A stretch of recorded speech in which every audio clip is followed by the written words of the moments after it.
Yeah, join the crowd.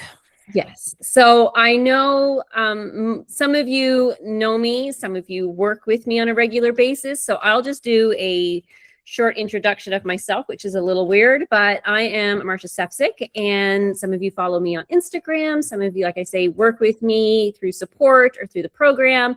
And I consider myself to be a business mentor, strategist, helping designers. Some of you are in midlife like myself, handle the challenges that you face daily in running your business and life in general. And so I love the work that I do with you all. The program that you have worked with me in is one-on-one. So I love the conversations that I have with all of you in there. It's deeply personal. It's a safe space. There's no judgment because life is not perfect. Life is crazy and chaotic. And so I just want to empower you to show up in your business how you want to show up. And there is no one size fits all. So I never prescribe to the idea that this is how you have to do something or this is how you have to show up, because we're all unique. We all have different skills and we get to decide how we want to do this messy thing called life and business.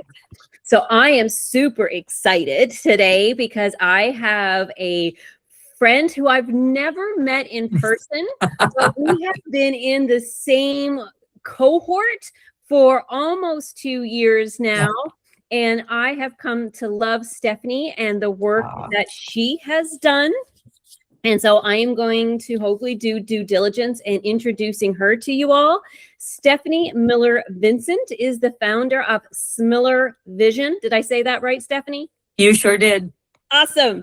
A human-first leadership consultant serving hospitality, tourism, retail, and service-based businesses across Canada and the US.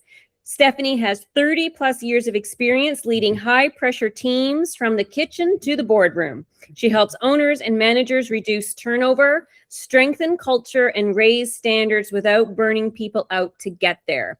Known as the hospitality hero, Stephanie is a keynote speaker and columnist. Her work is grounded in one central question: would you want to work for you?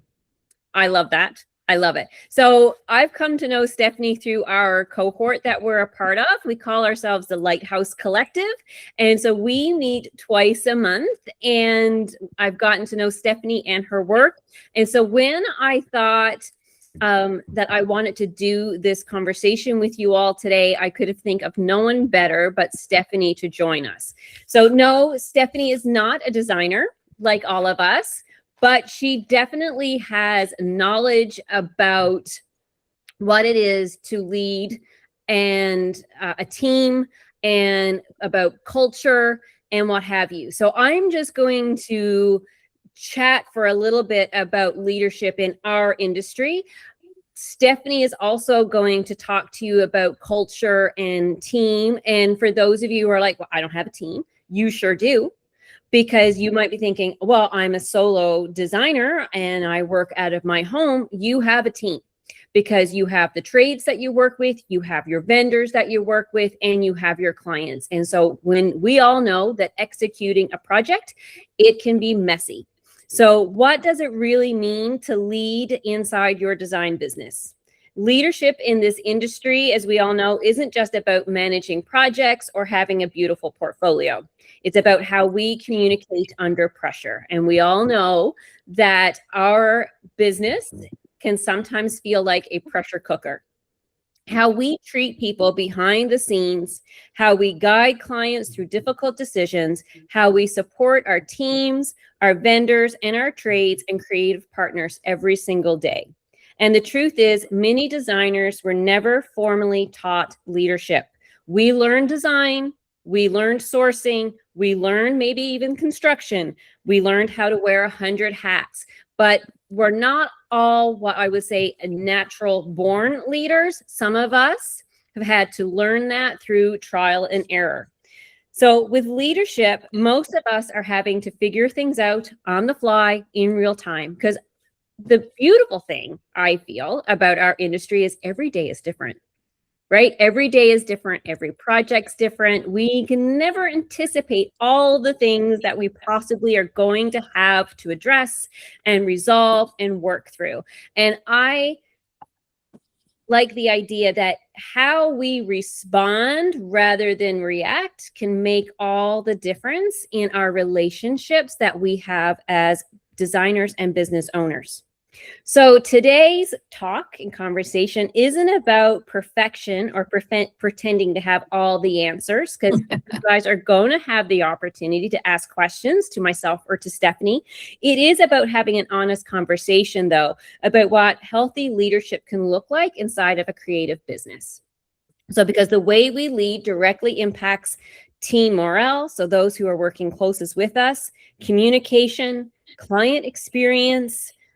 And you've heard me say this, if you've worked with me, you've heard me say, we all know that you can design beautiful spaces. There is no question that the finish line is going to be absolutely beautiful, but the client experience, or as I call it, the client journey of getting from point A to point B is what's going to make all the difference into whether they're going to refer you, speak highly of you, and what have you. Because when you're done that main floor renovation and you walk away, your client's going to be having friends and family over, and they're going to ooh and all over the space. And the last thing you want is that client saying, yes, but she was a train wreck to work with, right? Or she was drama, or she did that. We want them to speak highly about you and the experience they had working with you. So leadership shows up in the small moments, giving credit where it's due. So if you do have a team and they have worked tirelessly alongside you on that project, yeah, and this might be, what I'm about to say here might have come with some tension, but I feel that when you're working with a team and you've had someone work tirelessly alongside you on a project, give them the credit. Yes, it's under your umbrella, it's under your firm, your name is a tie to it, but give that person the credit that they are due. Training instead of micromanaging. Now, when I was an implementation specialist, which is how I've met a lot of you, I would often have designers reach out to me saying, I need to hire a team member, but can you train them on the software because I don't have time? Now, if you don't have time to train your team member, we've got a bigger issue at hand here, right? Because you cannot expect anyone to come in and fill shoes without some sort of guidance, right? And so that means that there are certain things that you should have in place when it comes time to train that team member. And I had a conversation with a colleague just last week about this, because I'm looking at maybe doing that by Q4. And something that she shared with me is, well, now I want you to think about when you're doing your tasks daytime, what tasks could you be delegating to someone else? Start thinking about that. And so if you're in the position where, yeah, you feel like you're ready to start delegating something out to someone else, to another party, whether that's an in-house team member or a virtual team member, what is it that you're doing daytime that you're like, you know what, I really wish I could pass that off to someone else? Because that is really going to help you hone in on who it is that you're looking for and who it is that you need. Setting expectations clearly is another thing that where leadership can show up in small moments. Creating safety for people to ask questions. Now, this is something that is so important, because as designers, and I hear this all the time, we have it all up here, right? We have design, we have the end product, we have what we're doing next, all up here in our head. But we don't have a telepathic connection with the person we're hiring who needs to help us. And they should feel safe to ask questions. And you should give them the opportunity to do that. So, and that's something that I often do, because I work with so many different designers who have different processes, that when I'm tasked with something, I am going to ask questions. It's not because I don't know how to do it, but I don't know how you want it done. And that's what I want to make sure that I'm doing it correctly. Respecting timelines and boundaries. Now, I just came out of a corporate environment and I'm still a little bit shell-shocked, but this is definitely something that I and Stephanie is definitely going to talk about, is respecting timelines and boundaries, because I think it is so important that we respect those who work with us, and learning how to regulate ourselves when things feel stressful or overwhelming. So as women, we can kind of get a bad reputation for being too emotional, right? Oh, she's on her, cycle, or she's angry because now she's menopausal. Like we hear all that, and none of it is politically correct anymore. But I'm sure that a lot of you in your years as business owners or employees with other companies have maybe been accused of that. And so I do feel that we cannot use that as, and I'm going to say this, as an excuse for poor behavior and for a poor reaction or a response. Now, we are not perfect. We are human, and we are going to mess up, and we are maybe going to say the wrong thing at the wrong time. And when we do, I always say, be accountable, own it, address it with your team or the person that you behave poorly towards, and move on. And then perhaps most importantly, leadership is not about control. And as designers, a lot of us are perfectionists. It just comes part and parcel with the industry. But it's when you are leading, it is not about control, but it is about responsibility. So it's about the energy in the environment that we create around us. So without further ado, Stephanie, would you like to jump in and add anything to that introduction that I just kind of went through for today?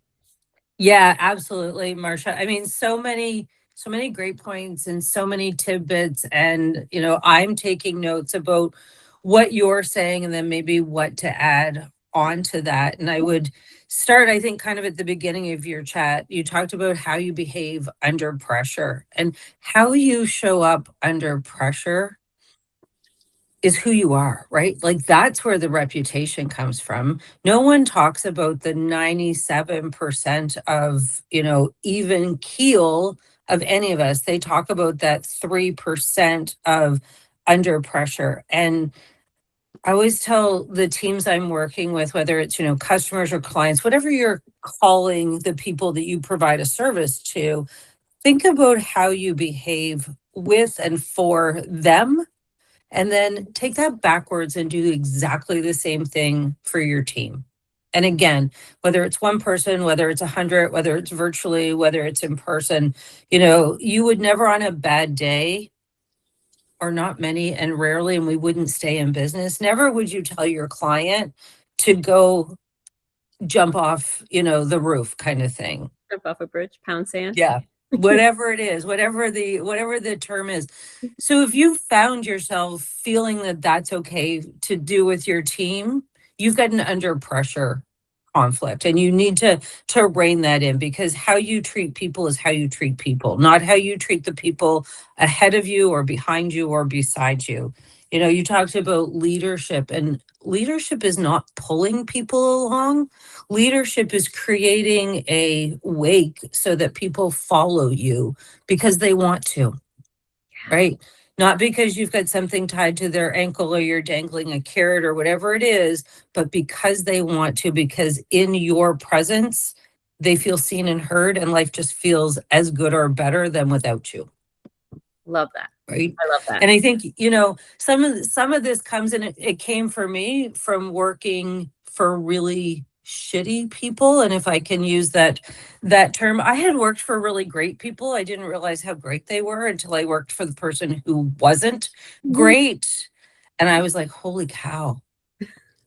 Who gets up in the morning and says, I'm going to go to work today and make sure that my team is miserable? Right. But it happens, right? It happens. Yeah. And, I think that if we want the best out of people, we have to understand that they do their best when they feel like they've been seen, whether they've been supported, and when they've been led with intention, right? Not just, a million things to do, hang on to my coattail, and if you survive to the end of the day, then you get to keep your job kind of thing, right? Right. That's how I started in food and beverage, and it gets crazy You talked about referrals and your clients and the end, what that main floor looks like. I think sometimes we forget that our vendors talk to people too, and they can be as much or more a system of referral as our clients. And they don't necessarily do it by how much we charge them, because they're selling to us, They're selling. right? That's right. But there's still vendors who have preferred clients of their own, right? Yeah, sure. We'll work with Marsha, but it's going to be tough. It's going to be hard. It won't be fun. Or, oh my gosh, yeah, if Marsha's got a project for you, grab it as quick as you can, because every day is a joy, because she's even keeled. She knows what she's doing, all of that kind of stuff. So again, you're the middle person. Your client is on your left or your right. Your team, including your vendors, is on the other side. The way you behave shouldn't be different on either end of that. Right. So the way you show up on site with your trades, like your trade shouldn't cringe, right? And they know that you're showing up on site that morning to do a site check, right? And your vendors, yeah, they shouldn't be, talking behind your back in a negative way. And you know what? And we all know that when we're on a project, things are not going to go 100% perfectly. There's going to be problem solving that we're going to have to do. And we're going to have to work with our trades. We're going to have to work with our vendors to resolve that. And so I'll share a situation I have with a vendor that I have used for years. I've used her for over a decade. She does all my upholstery. And last year, she built a bench cushion, and it was too narrow and too short. And I was like, oh dear. And so, yeah, was I unhappy? I'm like, what the heck happened? Of course. But I approached it from the perspective that we needed to find a solution, because at the end of the day, we needed to replace this cushion for the customer. I went back through my process, and I had sent off a quote to get an estimate from her of how much it would cost to do the seat cushion. And at that time, I had said, these are the estimated measurements. And then I had followed up the day before to say, I was ready to order, to say the bench has been made. I'm confirming the measurements. I'm going to be sending you over an actual work order for this. And I sent over a work order. And then that's all I did. But when she went back through her email inbox to fabricate the cushion, what did she pull up? She pulled up the quote, right? And so she made it by those numbers. So I was like, okay, we need to work together, because I know I gave you the correct information at the time of order. But for me, I'm like, I've never had this happen in 10 years. So for me, it was like, I need to update my SOPs, or my standard operating procedure, to ensure in future, when I am moving from a quote to a work order, that we are all working off the most current document. And this can happen when we are sending things via email, right? It can happen. So for me, it was like, okay, I need to update my SOPs. With her, when I reached out over email, did she come back hot? Oh, she sure did. She was hot. And I was like, not going to react to it. And trust me, I can be a mama bear, and I know that myself. And I'm like, no, I am not going to react to this. And so I went back, continuing to say, I want to work with you. I want us to collaborate together to come up with a solution that is in the best needs of the client. And so I just kept reiterating that back to her. And so we ended up, and this is the solution I came up on with her, I will pay your cost, because I did order the fabric through her. I don't usually do that. I usually do a COM, but in this case, I'm like, no, I'm going to use because it was the leather, I'm going to use your vendor. So we'll do that through you. I will pay your wholesale cost for that. You're not going to mark it up and make money off me to reorder that fabric, but you are going to comp the labor to fix this. And she was amenable to that. She was totally fine. She's like, that works. So I made arrangements to pick up the cushion. We brought it back. She was able to reuse the zipper and the foam and the batting. Obviously we had to, you can't join leather. So we had to do all new fabric. I was willing to pay for that at wholesale. And then she comped her labor. And then the client had the cushion within 10 to 14 days. Everyone was happy. I have continued to work with her. Now, if I would have went in hot and heavy, or I would have responded to her when she came back hot, I could have burned a relationship there. And no one would have won there, right? I would have been out an upholsterer. My client wouldn't have had a cushion that fit. And then she too would have burned a bridge and wouldn't have had a working relationship with me going forward. So just using myself as an example there, that things are not always going to be perfect on site. Now, I have been very blessed to work with 2 contractors. I consider them my partners on site. And we always take the approach to being very solution oriented when things come up. I live in Nova Scotia. I don't know if all of you know that. Some of you do. And so 90% of the homes I work on are 100 plus years old. And when I tell you nothing is straight, where I am not exaggerating. So things always come up, especially when you're doing built-ins and cabinetry. Nothing is ever even. Nothing. We could be on one corner to the opposite corner. We could be out a half inch at least, kind of thing. We are always very solution oriented, and that's the approach we take. And I also pride myself and suggest that you always be very communicative to your clients. But now I don't always say bring the problem to them immediately so that they're stressing and they're panicked and they're overwhelmed. But when I do bring the problem to them, I have a solution to present to them. So this is the issue, but this is how we're going to solve it. And then they're like, oh, great. This sounds great. And they're fine, right? Because our jobs is not to instill panic or overwhelm in our clients. And we know that a lot of clients can be very anxious. They can be what we would label as high maintenance. And so it's how we work with those clients. And with those clients, communication and regular communication with them is how you should be leading that project.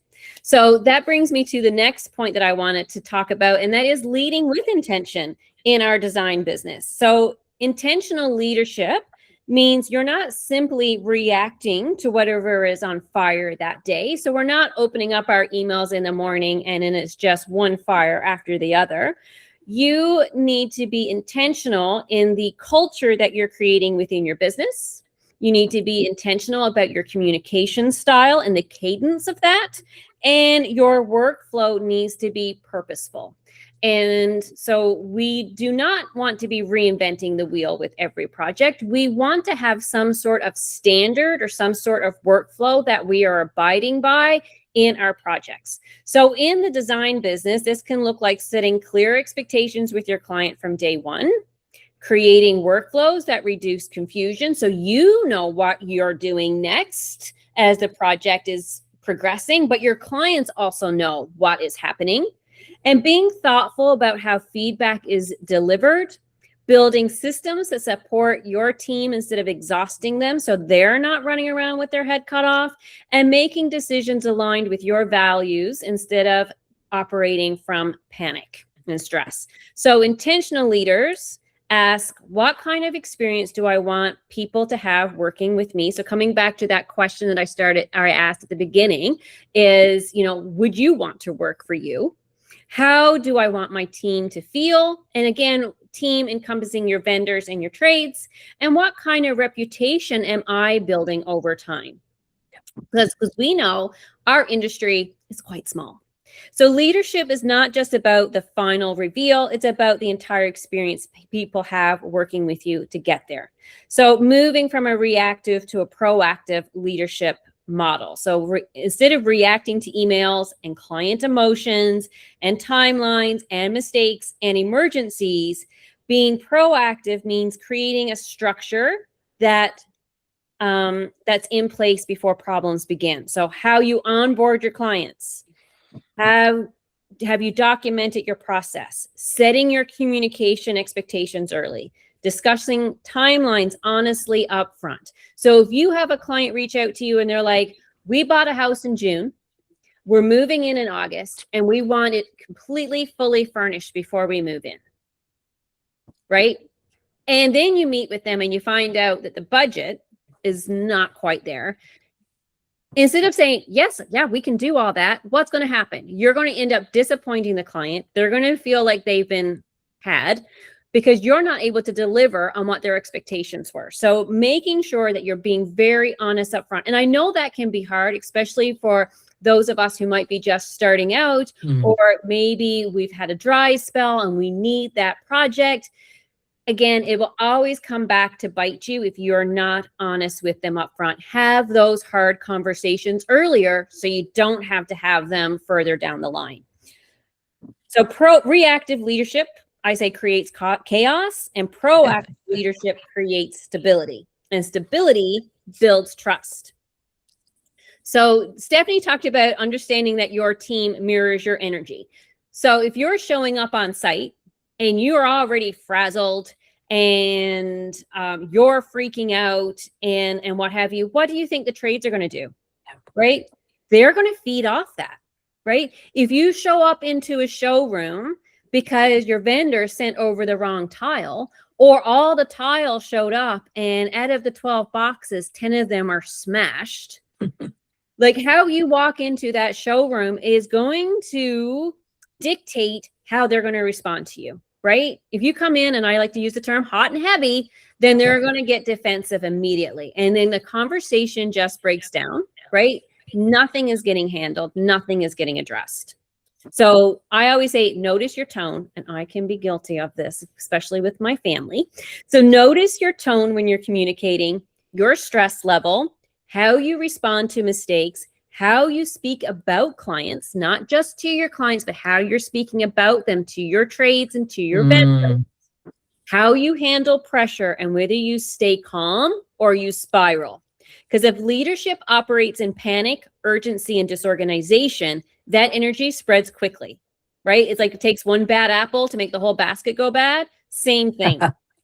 But when leaders model calm, clarity, accountability, professionalism, teams begin to mirror that too. So this doesn't mean pretending everything is perfect, because we know it's not, but it does mean learning how to lead responsibly through those imperfect moments. And your team will often take emotional cues from you. So, Stephanie. Marsha, we call it you bring the weather. Ooh, I like that. Okay, right? Talk about that. If you come in a storm, yep, that storm spreads throughout, like you said, whether it's the trade show, whether it's the room, whether it's your team. If you come in a storm with an umbrella, all of a sudden it's very different than if you didn't bring a raincoat, galoshes, whatever it is. You can come into a space, sunshine and roses, because everything is fine, or you can bring that umbrella because you need some support, kind of thing. And it's the same sort of conversation that you just mentioned, right? We create almost like dust around us, right? And it can be dust that's very dark and gray, or it can just be kind of hazy. And heck, it could be made out of glitter if that's what we want to have it made out of, kind of thing. But I think if you remember that you bring the weather, and I always think of like schlep rock on the what was it, the Flintstones or something like that, and I'm dating myself at the time. Okay, you're in good company. I think we all know the Flintstones, or some of us do. Yeah, exactly. And again, it's not because everything is perfect, but it's because everything is figure outable, right? Because you're a professional and you've created a culture of trust. And it's going to be okay, because that's who you are and that's the reputation that you have. Because I think one thing that we forget, we talk about intentional and intentional. Well, your culture is being created, whether you're intending for it or not. Mm-hmm. Right. And it's when it's not intentional that can actually be probably the most frightening, because the culture that's built by accident or on accident is very different likely than the one you wanted to create. But, if you stop and pause, you can create a completely different culture than if you are always pushing forward and kind of not communicating, right? You talked about communicating timelines. Again, I'm going to go back and say communicate those same timelines with your vendor, with your team member, whoever they are. Communicate the expectation and then hold them accountable to it. You know, your client is holding you accountable, whether it's because they're, you know, speaking to you on a regular basis or because you've got a contract, whatever it means. But accountability is an act of respect. Mm-hmm. And Yes. expecting accountability is an act of respect. I don't know something's important to you and needs to be done as quickly as possible unless you tell me. Yes. So, you know, I mean, it's a lot of communication, but you said it very early in this conversation. We can't read each other's minds. Some people get to work together so often that you almost can finish sentences, and that's fantastic. But you get to work with those people because you've created a culture that they want to be part of. That's right.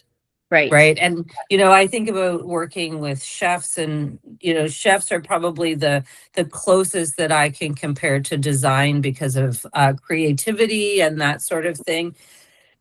Chefs need psychological safety in what they do, and they need to have a space where they can kind of self-censor. So I think it's important also to have colleagues that, because you're solo entrepreneur so often, you don't want that BS to trickle down.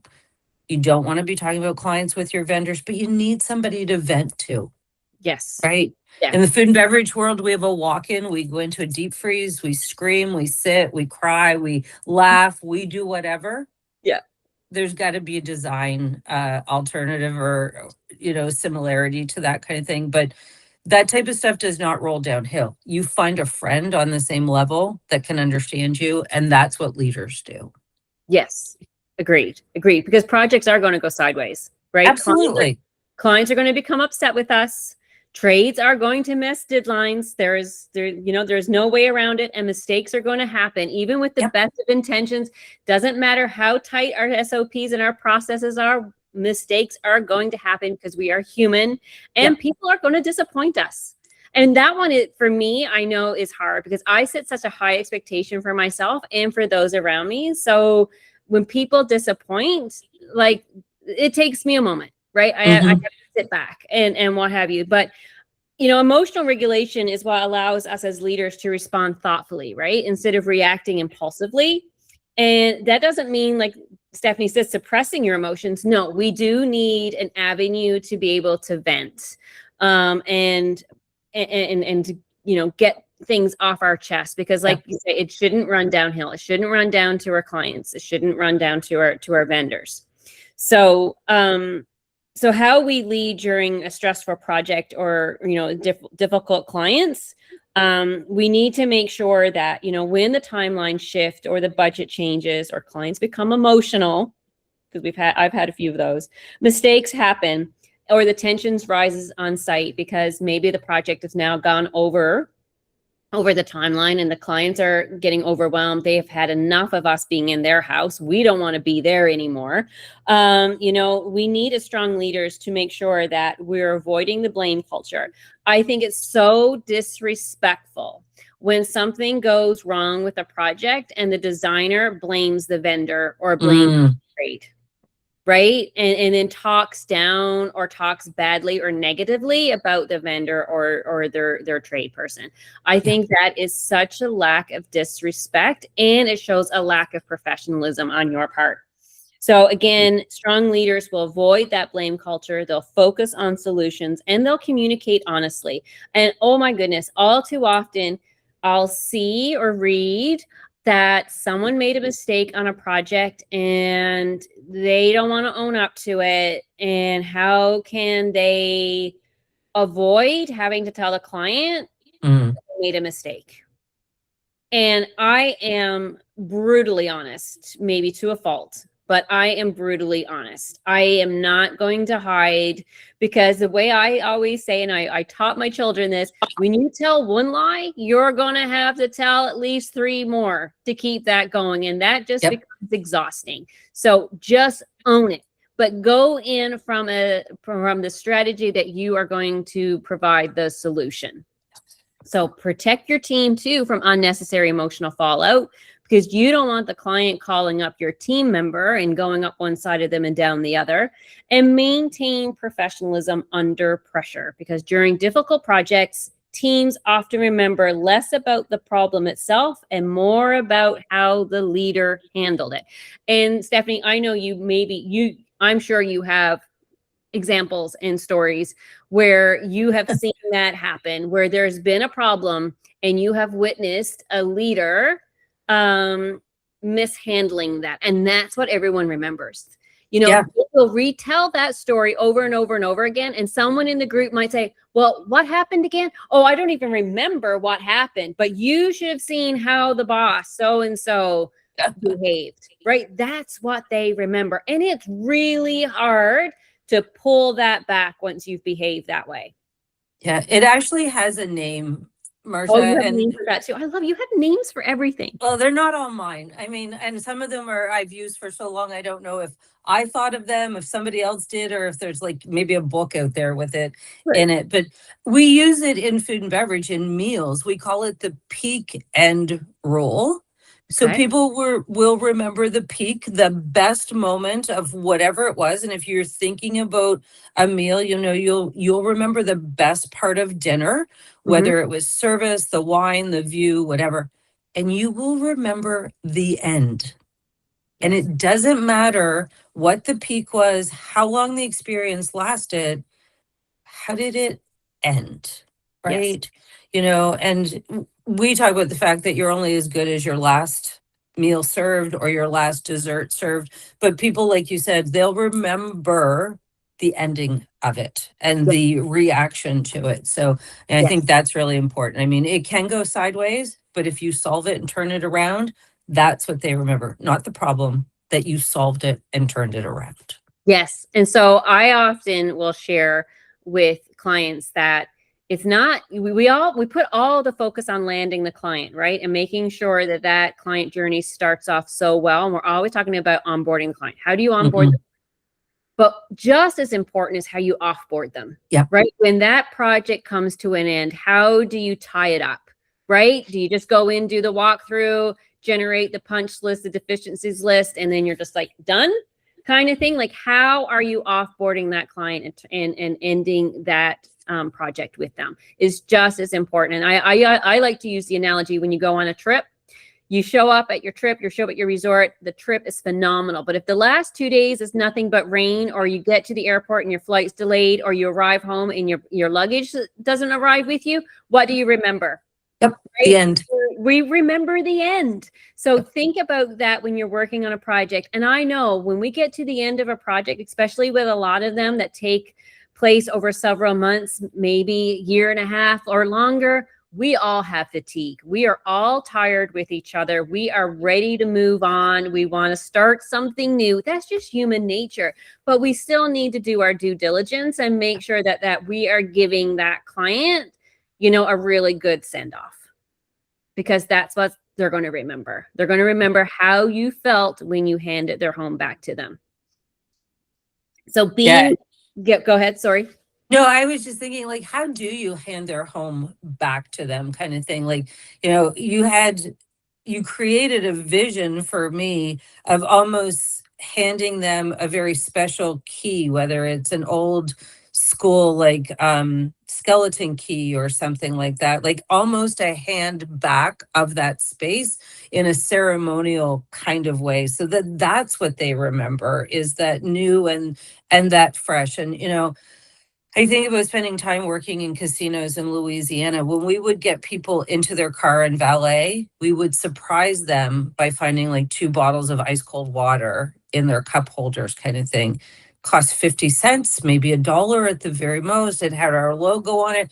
They talked about it the whole way home, the fact they didn't have to stop at a gas station to get water. So how do you hand over that space to your client? I would think about that. Because that's something else they'll remember about the job that you did. Yeah. Does anyone have anything they want to share about how they tie up a project, how they finish off with a client? Like, is it a gift, a handwritten note, gift certificate to a nice dinner out? Do you comp like a cleaning service? Like what do you guys do to finish off a project? Do you guys do anything special that you want to share, or everyone's being shy? I'll say something. Perfect. Thank you. So when I finish a project, I usually have depending on the size of the project, but I will give a gift at the end, and it's usually a gift that balances something that they need in the house. And I always associate every project with flowers, because that's my my special ammunition touch, because I used to be a floral designer. Nice. So I will bring in a beautiful container filled with flowers, and that's always my gift to them as a finishing. Yes. And if it's a bigger client, I'll bring in some, when we do like furniture delivery, I will add in a few extra pillows that they didn't order, so I won't give all the gift at the same time. It might be, I didn't charge you for these. And this is an extra touch. And they'll just like get all these little surprises along the way instead of at the very end. But then at the end, I do a photo shoot for them. And I give them a copy of all of the pictures plus the pictures of the before. So they have kind of like that as a memory. And hopefully by then they forget all the bad that went on during the project as well. Because there are, and I think that's brilliant to make the end the best, because I'm working with a project right now that there is, is a big kitchen, and in the front of their island, we've got some discoloration going on, and the client was, disappointed in it. Well, I went out of my way to work with the fabricator, and we're getting the whole one side of their island refinished, and no cost to them, and it'll be just as better than new. And I didn't have to do that, but I did that, and I'm not and they're not going to be charged anything. But those are the things that they're just like, oh my God, I can't believe that you went out of your way to do this.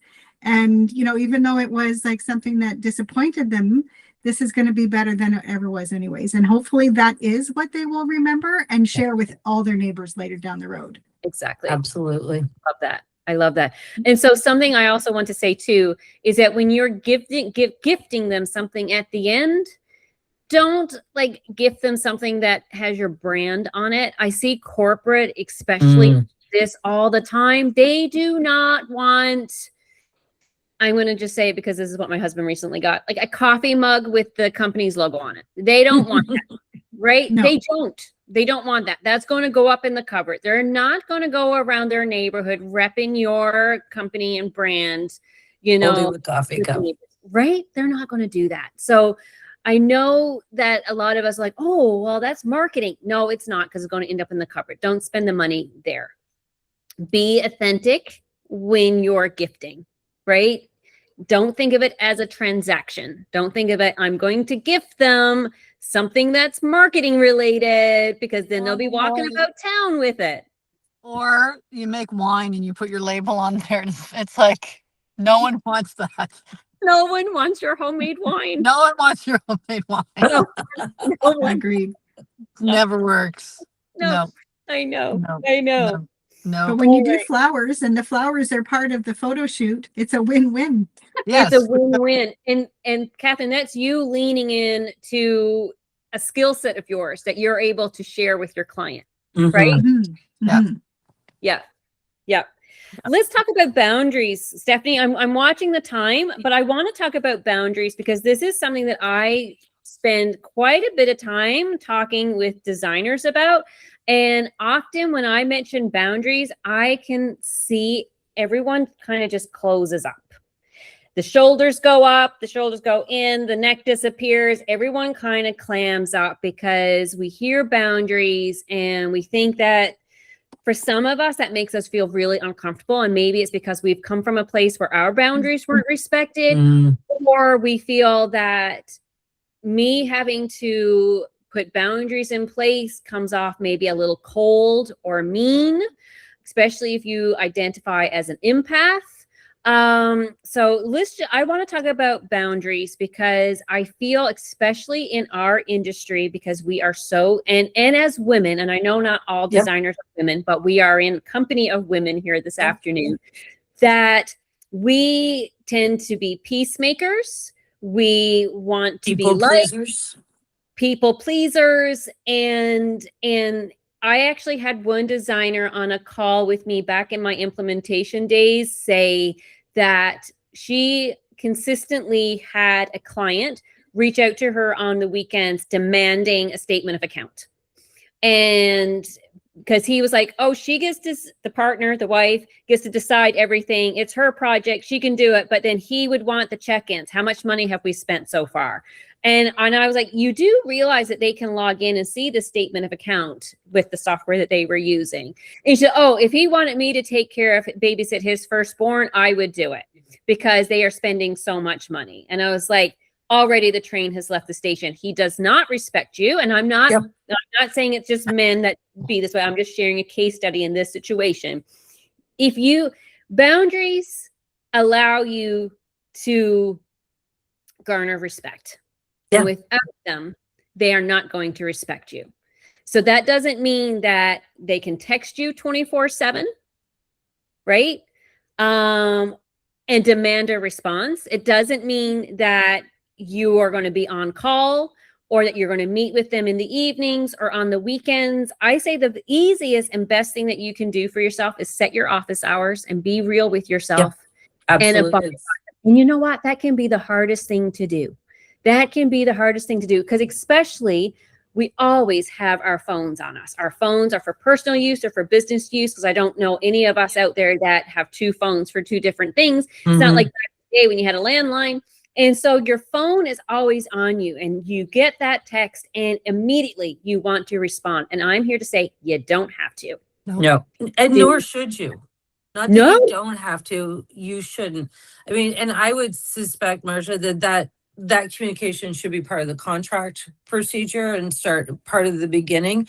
And again, it goes both ways. Are you texting your team at midnight to ask them if they've got things done?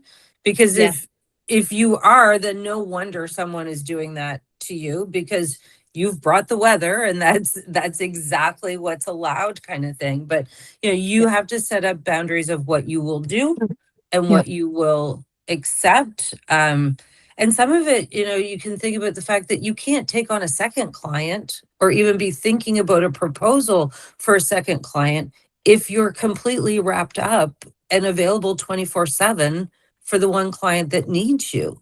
Boundaries are so, so important. And, some of the tools that we use to kind of wean us off of that 24/7 is you can reply to the email, but schedule it to send on Monday morning at 8:30. Yes, that's what I do. Right? Yes. Schedule send it. You're not thinking about it. Yeah. Right? You're not thinking about it or stewing on it. Just do the response, but schedule send it. Can you also talk about the boundaries from a team perspective? Because I like to use this. Your emergency is not mine. Mm-hmm. So if your lack of planning is not my emergency, right? Exactly.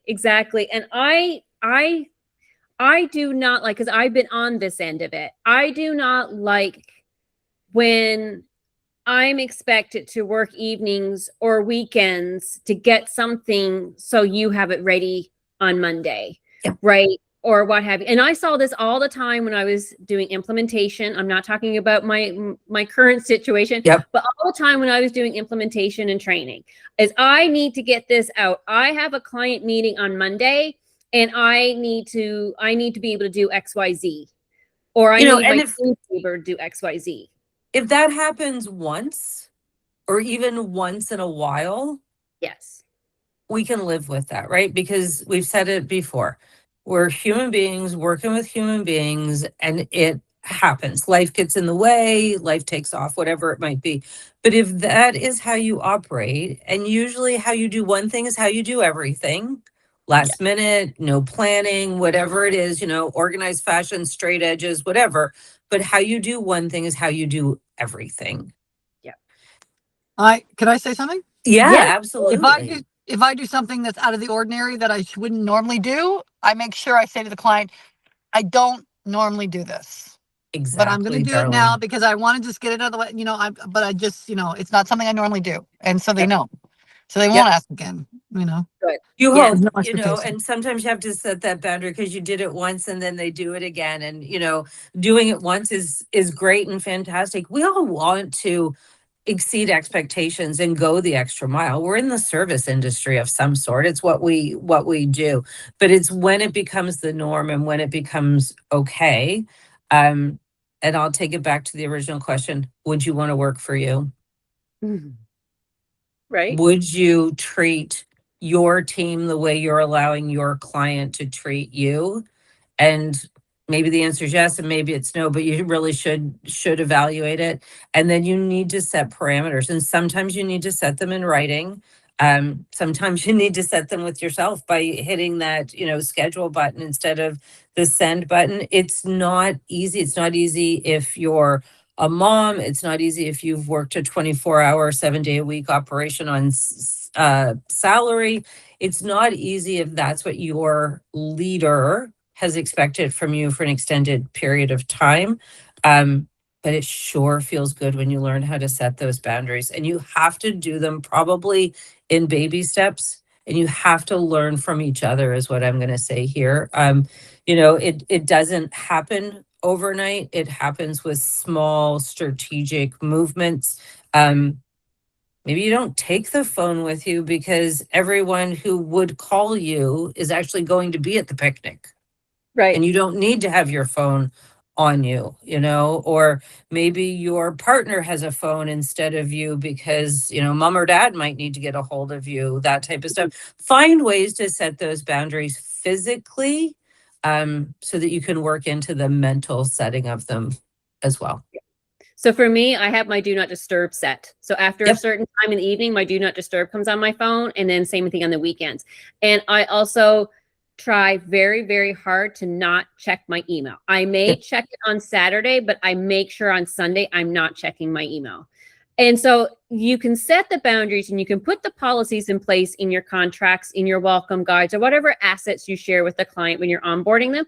But if you don't abide by them, the client is not going to. So that text that comes in after hours, if you respond to that text, I say the train's left the station. Permission granted. Yeah. You've You granted just- permission. Yeah. And I've been guilty of it too. Oh, I me have too. definitely been guilty of it as well. And so I find with a lot of my design clients, like with my home clients, they will text me on the weekend because that's when they have time to think about their project, or that's when a question will pop in. But they'll lead into that by saying, you don't have to respond. I know it's your weekend, but I'm just putting it here so I don't forget to mention it to you and what have you. So again, they will respect your boundary if you set the expectation and you abide by it yourself. But, you know, you can have all the fluffy verbiage in all your documentation that you're sharing with them. But if you yourself are not going to respect your own boundaries, then your clients, your trades, your partners are not going to, and your team is not going to as well. They don't have any reason to. Right. Exactly. So, Stephanie, I want to we got 4 minutes because, again, I'm being What? really respectful of How could everyone's that time. be? It's been a quiet group, but I want to talk about, can you just give us some high level, quick things that everyone could leave here with today on creating an environment where people can truly thrive? So whether, again, that's your trades, your vendors, you know, your relationship with your clients, what are some takeaways that you wanted to share with this group today? Let me see. Training is leadership. Yes. Accountability comes from respect, not fear. Yes. Your culture is always being built. The question is by who? Mm-hmm. Support does not equal supervision. You can support someone and let them work without being over their shoulder. Mm-hmm. Yeah, it goes back to training is not optional. I keep coming back to that because of some of the things that we've talked about. Yes. People do their best work when they feel seen, supported, and led with intention. And the biggest question, the end question is, would you want to work for you? And if that doesn't land, think about your most precious person. Could be a sibling, could be a parent, could be a partner, could be a child, could be your best friend. Would you want them going to work for you? Ooh. That I like that. I Right? like that. If you can't put yourself in that, put your precious person in that and go from there. And if the answer is yes, fantastic. If the answer is yes, 99 times out of 100, that's great. If the answer is hell no, that's when we've got the most work to do, obviously. That's right. Yes, that's right. Any questions? Anything that anyone wanted to add? Is there anything that we didn't, like you came here today that you were hoping that we would discuss or address? Anything at all? Well, I would just add to that boundary thing. That is by far the hardest thing to do. And it's taken me a long time, especially since texting first came out. It's like, oh, this is supposed to be replied to quicker. Or, you know, even when you send a text, you're like waiting for them to respond like immediately. Yeah. And so we have to realize that, yes, people may send us a text when we don't want to read it, but it's when they have time to send it. So we don't have to reply, and it's taken me a long time to figure this out, that I don't have to reply just because they sent it. That's true. So if it's sent on a Friday at 6 o'clock when you're out having a cocktail with a friend or something, and you're like, oh, damn, that client is really sending me a message. So you just put it away and you reply on Monday and say, hope you had a great weekend, got your message, and then just go from there. But it's taken me a long time to figure that out. Yeah. I think we've all been guilty of that. And so I have to remind myself that the texting versus the phone call allows us not to have to respond. A text allows me to respond when I'm able to or when I want to, whereas a phone call I find is a little bit more urgent. That's how I view a phone call. If I'm getting a phone call, then it's typically more urgent and maybe I need to respond. And I always say to my clients, like I work a Monday to Friday. However, if I have trades on site that weekend because we're trying to make up some time because of some delays, because we will do that, then obviously I'm going to be available, right? I'm not going to have my team on site, but I'm not available. Like, no, right? So there's definitely situations where, you know, you bend and you give a little, right? But for the most part, I think like Darlene said, I'm going to do it this one time. This is the exception, is not going to become the expectation. But that does come to bite you in the butt, unfortunately. It can. Oh, it can. Oh, it totally can. It totally can. Yep. You know, I think this conversation, you know, I know, Stephanie, you have so much more to say, and so do I, because I could just talk forever, because anyone who has spent any time with me know I love to talk. But this conversation today, I hope you got something out of it, because I do think in the long run, it can also help combat burnout, right?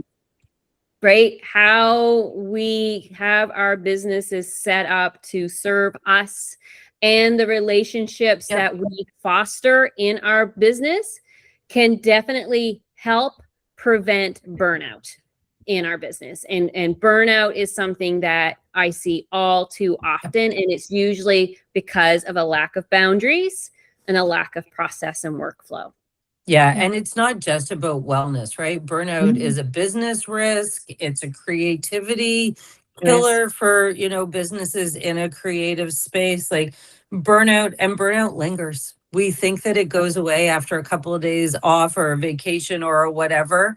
Right. Marsha, you and I both know. Do a self-care day. We're like, oh, I'm going to give myself a self-care day. I'm going to go. I did this recently. I went to the spa for a half a day and I got my facial and my nails done. I didn't do it for burnout, but that's how, as women, we'll want to address it. We think like one day away, but if you don't fix the underlying problem, a trip, you know, some self-care or what have you, it's not going to fix it. It'll fix it for the short term. Yes, you'll come back, you'll be re-energized, you'll be inspired. But if you don't fix the underlying problem in your business, the burnout is going to be a continued cycle, right? Yeah. And it's short, the space is shorter each time is the difference, right? Yeah. I mean, that's the toughest part. I think if I could ask one question.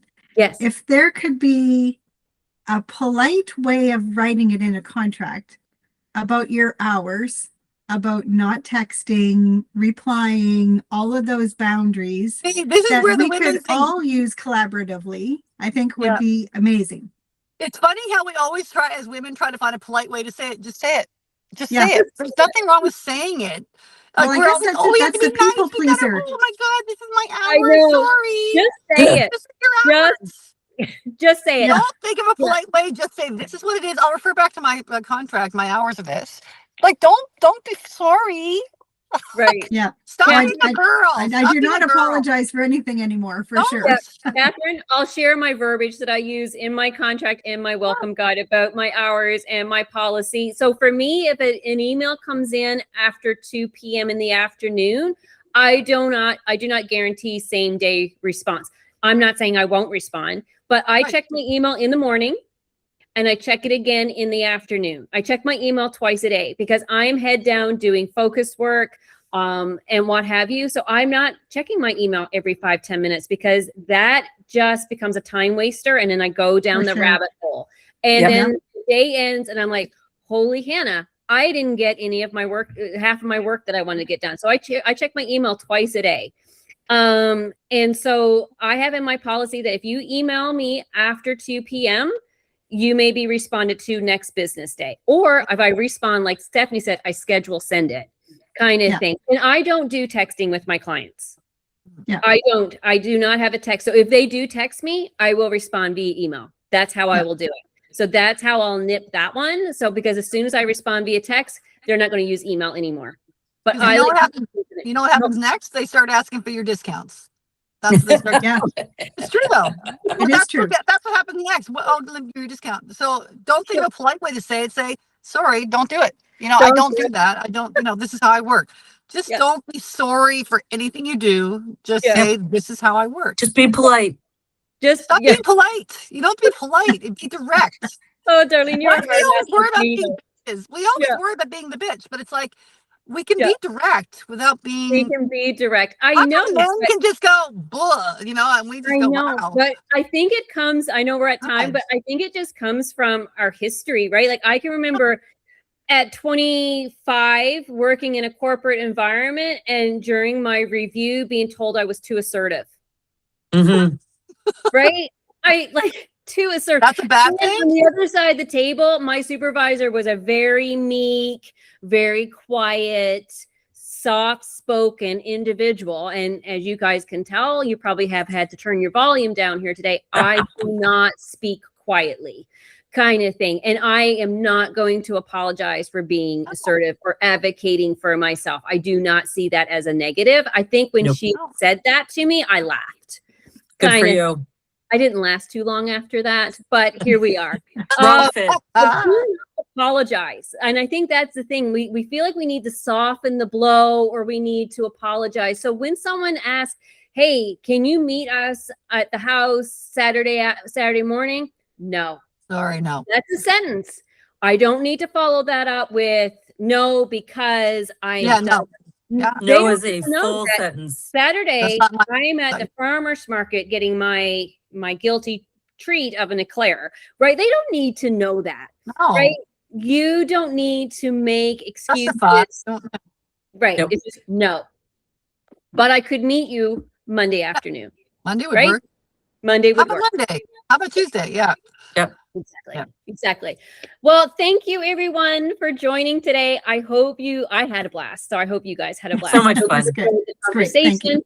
The next one is coming up in June. I think it's June 11th. It's a Thursday. Some of you have registered for both. That one's going to be phenomenal as well. Wellness officer is what I call her. Financial wellness officer is going to be joining us, April Stroink, and that's going to be a fabulous conversation. As I've known Stephanie for a couple of years, I have known April since 2019. And in that session, I'll share a personal story of how I come to know April. And I've known April since 2019. And I love how, and I'm going to say this, how she dumbs down the numbers kind of thing. Perfect. She has been amazing, phenomenal. So I'm very excited about that conversation. So Can you anyway, send me that link? I'm on vacation, but if I can sneak it in, like I'm, hour and a half, who Yeah, knows? I'll I'll be send it to quiet. you. I'll do it. Yeah. I'll send it to you. She is phenomenal, and I'm continuing to work with her today. I've been taking one of her courses for the past 12 weeks. And anyway, I just loved it. And so I said to her, I said, April, I want to talk about money with designers because I see it all too often. They don't understand their numbers, or they're outsourcing it and their heads down. They're avoiding it. I said, let's have a conversation about it. So we are confident in our numbers. And she's like, hell yeah, where do I sign up? So Very anyway, nice. see you guys next month. Bye now. Perfect. Bye Perfect. all. Thank Take you. Take care. Thank you. Bye. Bye. Thank you. So nice Bye. to see you all. Thank you. Thank you. Bye.